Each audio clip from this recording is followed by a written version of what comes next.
The Miami Dolphins have reportedly made a move that's sure to spark conversations and debates across South Florida and beyond: the hiring of Craig Aukerman as the new special teams coordinator. And this isn't just another coaching shuffle. This is about a franchise taking a gamble, placing their chips on a man whose resume is, at best, a mixed bag. This isn't about pleasantries or playing it safe. This is about whether Craig Aukerman is the right man to fix what has been a glaring weakness for the Dolphins. Let's not sugarcoat it. Special teams have been an issue for Miami. For far too long, Danny Crossman's unit found itself on the wrong side of highlight reels, consistently underperforming when it mattered most.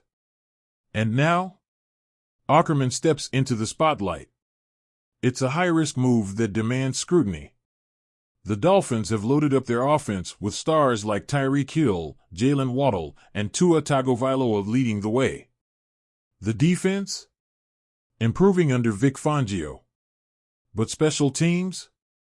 That's the Achilles heel.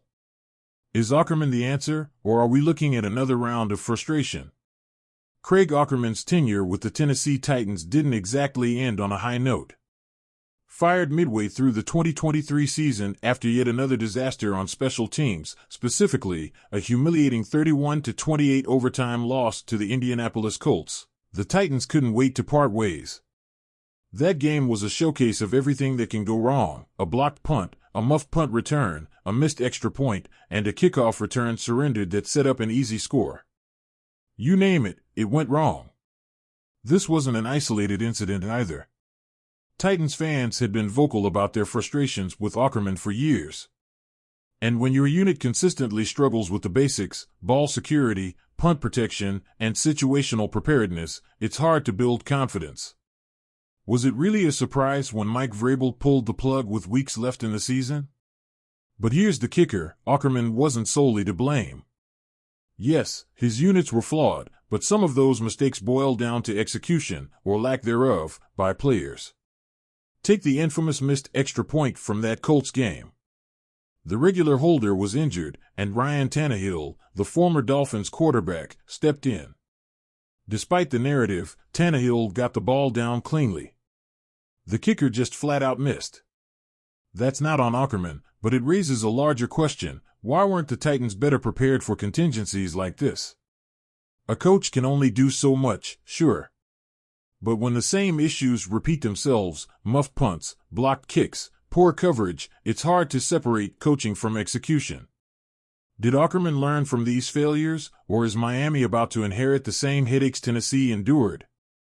Before joining the Dolphins, Aukerman spent time with the Los Angeles Rams as an assistant special teams coach. By all accounts, Rams head coach Sean McVay had nothing but praise for him, calling his contributions outstanding.